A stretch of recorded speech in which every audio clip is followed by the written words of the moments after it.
Her own kind turned against her, and a human became her only hope. The last stand of Commander Zilath Crimson Dust of Kepler. Order 42B swirled around Commander Zilla Nethys as she pressed her back against the twisted remains of a fallen transport. Her crystalline blue skin gleamed with perspiration, each faceted surface catching the dying light of the system's binary stars. The telepathic hum that usually filled her mind with the thoughts and emotions of her troops had fallen silent hours ago, a silence more deafening than the plasma cannons that still echoed across the barren landscape. Through the shimmering heat waves, she watched the last of her retreating forces disappear over the rocky horizon. General Keth Voss, her trusted second-in-command for over a decade, hadn't even bothered to look back as he ordered the evacuation. The words still burned in her memory like acid. The commander is lost. All units fall back to the extraction point. Lost. As if she were already dead. Zilla's elongated fingers tightened around her pulse rifle, the weapon's biosignatures syncing with her elevated heart rate. The human separatist forces were advancing from 3 directions, their crude but effective weapons painting streaks of orange death across the alien sky. She had perhaps 10 minutes before they closed the net completely. A plasma bolt scorched the air inches from her head, sending chips of crystallized rock cascading down her shoulder. She returned fire instinctively, her shots precise despite the rage boiling in her chest. How many battles had she led these same soldiers through? How many times had she placed herself between them and certain death? The answer mattered little now. When faced with overwhelming odds, they had chosen self-preservation over loyalty. Another explosion rocked the ground beneath her feet, this one close enough to make her ears ring. The separatists were getting bolder, advancing in coordinated groups while their heavy weapons teams provided covering fire. Zilla counted at least 30 hostiles in her immediate vicinity, with more pouring over the ridgeline every minute. She activated her comm unit one final time, broadcasting on all Zilithian frequencies. "This is Commander Nethys requesting immediate extraction. My position is compromised, and I am taking heavy fire," Static answered her. Then, after a long pause, General Voss's voice crackled through. "Commander, you are outside the perimeter. Extraction is not possible at this time." The lie was so transparent, it almost made her laugh. There were 3 gunships still operational, and she knew the exact coordinates of the landing zone. What Voss meant was that retrieving her would require risk, and her life was no longer worth that risk. "Understood," she replied, her voice steady despite the fury building behind her eyes. "Commander Nethys, out." She switched off the comm and hurled it against the rocks, watching it shatter into a dozen pieces. If she was going to die on this forsaken moon, she would at least deny the separatists the satisfaction of capturing her alive. The intelligence she carried about Zilithian military operations would die with her. A shadow fell across her position, and Zilla looked up to see a separatist drone hovering overhead, its sensors locked onto her heat signature. She raised her rifle and put 3 shots into its power core, sending it spinning into the ground in a shower of sparks. But the damage was done. Her position was now marked. Within seconds, concentrated fire began raining down on her location. Chunks of rock exploded around her as she sprinted from cover to cover, her natural agility the only thing keeping her alive. A pulse blast caught her shoulder, spinning her around and sending her tumbling behind a cluster of boulders. The pain was sharp and immediate, but the wound wasn't deep enough to disable her arm. She peered around the edge of her cover and counted the approaching figures. 23 hostiles, moving in a classic pincer formation, with more spreading out to flank her position. Even at full strength with adequate ammunition, the odds would have been impossible. With a wounded shoulder and less than 2 magazines remaining, it was simply a matter of choosing how to die. Zilla closed her eyes and reached out with her telepathic abilities, searching for any trace of Zilithian consciousness nearby. Perhaps some of her troops had lingered, overcome with guilt about abandoning their commander. But the psychic landscape was empty except for the crude, violent thoughts of approaching humans. Minds filled with bloodlust and the promise of reward money. That was when she felt it. A different kind of human mind, one tempered by discipline and marked by old pain. Unlike the others, this consciousness wasn't focused on her capture or death. Instead, it radiated a cold, calculating assessment of the tactical situation. Her eyes snapped open as a figure appeared on the ridge above, the advancing separatists. The newcomer wore battered military armor that had seen better decades, patched with mismatched pieces and scarred by countless battles. A human, judging by his size and posture, but something about him felt different from the rabble closing in on her position. The stranger raised a weapon, some kind of modified rail rifle, and opened fire. His first shot took the head clean off the separatist squad leader, the hypervelocity round continuing through 2 more targets before finally impacting the rocks behind them. Chaos erupted in the enemy ranks as soldiers scattered, searching for cover that didn't exist on the exposed slope. Zilla watched in fascination as the mystery gunman worked his way through the separatist formation with methodical precision. Each shot was calculated, patient, designed to cause maximum disruption rather than simple casualties. Within 90 seconds, half the attacking force was dead or wounded, and the survivors were falling back in disarray. The human slid down the embankment with practiced ease, his rifle trained on the retreating figures. As he drew closer, Zilla could see the details of his armor more clearly. The base layer was Zilithian military issue, probably salvaged from a battlefield, but the modifications were purely human ingenuity. Cybernetic interfaces had been welded directly into the chest plate, and a network of fiber optic cables ran along the joints to enhance reaction time. "Well," he said, his voice carrying the rough accent of the outer colonies, "you're either the luckiest Zilithian in the galaxy, or somebody really wants you dead." Zilla studied his face through the cracked visor of his helmet. Weathered features spoke of decades spent in combat zones, while pale scars traced lines around cybernetic implants near his left temple. His eyes held an intelligence that surprised her. "Why?" she asked, the question encompassing everything. Why had he saved her? Why risk his life for an alien commander? Why choose her side over the humans who shared his species? Stranger, she could see the name Rourke stenciled on his armor, smiled grimly. "Because I've been where you are, Commander. Abandoned by the people who swore to stand with you, left to die by those you trusted most." He gestured toward the retreating separatists. "Besides, that scum was planning to sell you to the highest bidder. Figured you deserved better than that? You know who I am? Commander Zilla Nethys, hero of the Rigel Offensive, defender of the outer colonies." Rourke's smile widened. "There's a 50,000 credit bounty on your head, dead or alive. Separatists aren't the only ones looking for you." Zilla felt her hand drift toward her sidearm, but Rourke made no aggressive moves. Instead, he ejected the spent power cell from his rifle and slapped in a fresh one. "Relax, Commander. If I wanted that bounty, you'd already be in restraints." He nodded toward the horizon where more dust clouds were rising. "Looks like your friends called for reinforcements before retreating. We've got maybe 20 minutes before this place gets too hot to hold." The telepathic hum she'd been missing suddenly returned, faint but growing stronger. Rourke's mind was surprisingly disciplined. For a human, his thoughts focused and tactical rather than emotional. Beneath the surface, though, she sensed layers of old betrayal, abandonment that mirrored her own recent experience. "Sergeant Dex Rourke," he said, extending a gloved hand. "Formerly of the Terran Expeditionary Force, currently unemployed."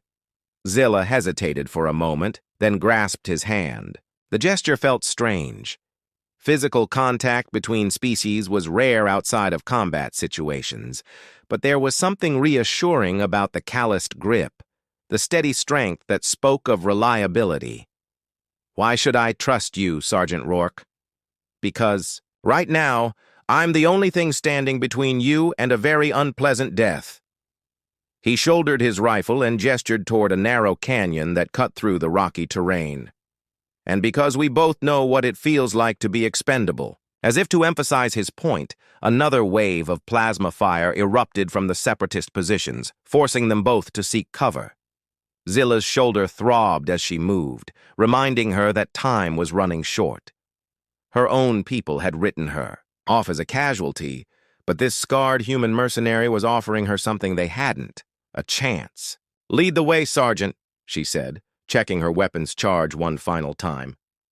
Together, they disappeared into the maze of canyons that crisscrossed the moon's surface. Two unlikely allies bound by betrayal and the simple desire to survive another day. Behind them, the dust clouds grew larger as reinforcements arrived to claim a prize that was no longer there.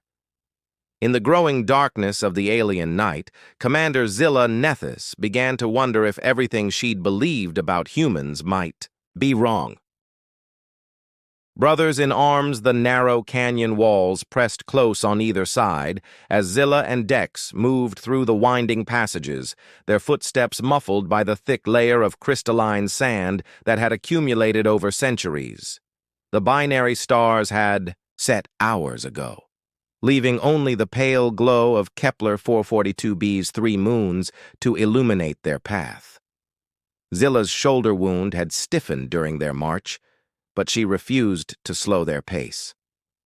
"How much farther to the extraction point?" she asked, her breath forming small clouds in the thin atmosphere. Dex consulted a battered navigation device strapped to his wrist. "About 12 clicks northeast. There's an abandoned mining station where we can lay low until transport arrives." He paused, glancing at her with concern. "Assuming you've got friends who'll come looking for you." The question hung in the air like a challenge. Zilla had been asking herself the same thing for hours. After General Voss's betrayal, she wasn't certain who among her people could be trusted. The military hierarchy that had defined her life for decades suddenly seemed fragile and unreliable. "Perhaps," she said finally, "there are those who owe me favors."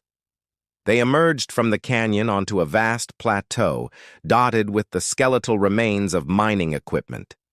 The ghostly structures cast long shadows in the moonlight, creating a maze of potential hiding spots and ambush points. Dex immediately dropped to one knee, scanning the terrain through his rifle's scope. "Movement," he whispered. 3 contacts, maybe 4, positioned around the main complex. Zilla closed her eyes and extended her telepathic senses. The mines she touched were familiar, too familiar. "There's a Lithian," she said, her voice tight with recognition. "Lieutenant Zara Kaney and her reconnaissance team." "Friends of yours?" "Former friends." Zilla's expression hardened. "Zara was my protege once. I trained her personally, recommended her for promotion." She opened her eyes, meeting Dex's gaze. "She's also General Voss's niece." Understanding flickered across the human's scarred features. Family loyalty trumps everything else, apparently. Zilla checked her weapon's power level, barely enough for a sustained firefight. "They're not here to rescue me, Sergeant," Dex nodded grimly. "Cleanup detail." "Makes sense. Can't have loose ends walking around with state secrets." He studied the mining complex through his scope again. 4 hostiles, elevated positions, overlapping fields of fire. "They've got us bottlenecked in this approach." Zara's. "Good," Zilla admitted. "She learned from the best." "Maybe, but she learned Zilithian tactics." Dex's smile was predatory. "I've got a few human tricks she won't be expecting." Before Zilla could ask what he meant, Dex was already moving. He sprinted toward a cluster of abandoned ore processors, his cybernetic enhancements allowing him to cover ground with inhuman speed. Plasma bolts immediately began tracking his movement, but he seemed to anticipate each shot, diving and rolling with perfect timing. Zilla watched in fascination as he reached the base of the nearest structure and began climbing. His cybernetic limbs found purchase on surfaces that would have been impossible for an unaugmented human to navigate. Within minutes, he had disappeared into the shadows of the machinery. The Zilithian firing positions fell silent, their occupants clearly confused by the sudden change in tactics. Zilla could sense their uncertainty through her telepathic link. They had trained to fight other Zilithians, not humans who moved like mechanical spiders through industrial wreckage. An explosion lit up the night as something detonated near the eastern perimeter. Emergency lighting activated automatically, flooding the area with harsh white illumination. In the sudden brightness, Zilla could see Zara Kane clearly for the first time in months. Her former student had grown leaner, harder. The soft curves of youth had been replaced by the angular efficiency of a professional killer. Zara's once pristine armor now bore the scratches and burns of recent combat, and her eyes held a coldness that hadn't been there during their training sessions. "Commander Nethys," Zara called out, her voice carrying clearly across the plateau. "Surrender yourself, and I guarantee a quick death. Continue this charade and things will become unpleasant." Unpleasant for whom? Zilla stepped into the open, her rifle trained on her former protege. "You always were too eager to please your uncle, Zara." "Uncle Voss saved the regiment," Zara replied. "Your obsession with glory would have gotten us all killed." Another explosion, this one closer to Zara's position. The lieutenant spun around, searching for threats, but Dex had already moved to a new location.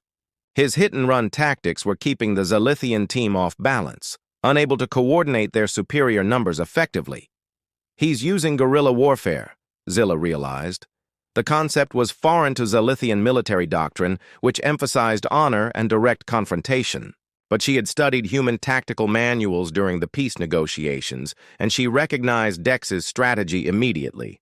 A scream cut through the night as one of Zara's soldiers fell victim to an improvised booby trap. The team was down to 3 members now, and their commander was beginning to show signs of panic. "Your pet human won't save you," Zara snarled, her composure cracking. "Captain Blackthorn's forces are already en route. Even if you escape tonight, you'll never make it off this moon." The name sent a chill down Zilla's spine. Captain Juno Blackthorn was legendary among human separatist forces, a brilliant tactician who had turned 3 major Zilithian victories into crushing defeats through sheer ruthlessness. If Blackthorn was involved, this wasn't just about eliminating a witness. This was something much larger. "What did you promise him, Zara?" Zilla demanded. "What could possibly be worth allying with separatist scum?" For a moment, uncertainty flickered across Zara's features. Then her expression hardened again. "The future, Commander. A future where Zilithians don't have to pretend humans are equals." The admission hit Zilla like a physical blow. The peace accords she had helped negotiate, the fragile alliance between their species, it was all being deliberately sabotaged from within. General Voss wasn't just eliminating an inconvenient subordinate. He was orchestrating a return to open warfare. Another explosion, much larger than the previous ones. This time, an entire section of mining equipment collapsed in a cascade of twisted metal and sparks. Through the chaos, Zilla caught a glimpse of Dex moving like a ghost through the wreckage, his cybernetic systems perfectly adapted to the harsh environment. "He's magnificent," she whispered, then immediately regretted the admission. Zara heard her anyway. "You're defending them now? The species that enslaved half the outer colonies? That butchered civilians on Kepler Prime?" "That was war," Zilla said. "This is something else entirely." The final member of Zara's team fell to one of Dex's improvised traps, leaving the lieutenant alone and increasingly desperate. She began firing wildly at shadows, her disciplined training abandoned in favor of raw panic. Dex appeared suddenly. Behind her, his rifle pressed against the base of her skull. "Drop it," he said quietly. Zara froze, her weapon halfway to her shoulder. For a long moment, the tableau held, predator and prey locked in perfect stillness. Then Zara's shoulders sagged in defeat, and she let her rifle fall to the ground. "You should have stayed dead, Commander," she said as Zilla approached.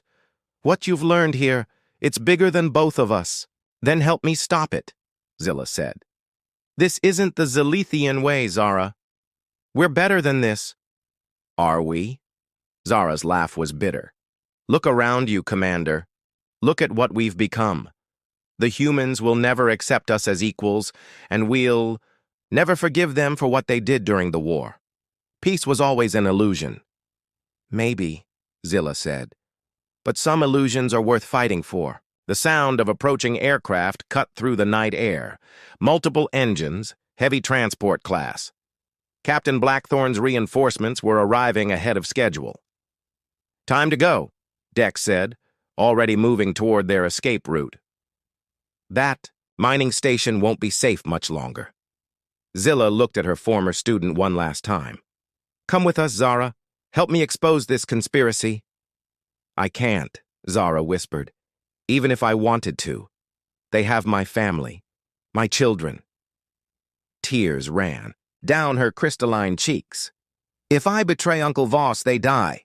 The approaching aircraft were close enough now that their searchlights were beginning to sweep the plateau. Dex grabbed Zilla's arm, pulling her toward the canyon entrance. "Commander, we have to go, now." Zilla allowed herself to be led away, but she kept looking back at Zara's solitary figure. Her former student had made her choice, but it wasn't really a choice at all. The conspiracy had trapped them all in a web of loyalty and fear that made heroes into villains and turned friends into enemies. As they plunged back into the maze of canyons, Zilla felt the weight of responsibility settling on her shoulders, like armor. Dex had risked everything to save her, but she was beginning to understand that her survival was about more than just personal vengeance. If General Voss succeeded in his plan, the fragile peace between their species would shatter, and the galaxy would burn once again. "Sergeant," she said as they navigated the narrow passages. "Dex," he corrected. "We're past rank and protocol now." "Dex, then." She paused, choosing her words carefully. "When we reach that mining station, I need to send a message. There are people who need to know what's happening here. People who'll believe you over a general. People who understand that some things are more important than species loyalty." Zilla met his eyes in the pale moonlight. "People like you." Dex smiled, the first genuine smile she'd seen from him. "Well, when you put it that way, Commander, let's go save the galaxy." Together, they disappeared into the darkness. Two unlikely allies carrying the weight of two civilizations on their shoulders. Behind them, the lights of Blackthorn's forces spread across the plateau like a malevolent constellation, but ahead lay the possibility of something better, a future, where trust could triumph over prejudice and where the bonds forged in battle could bridge the gap between stars.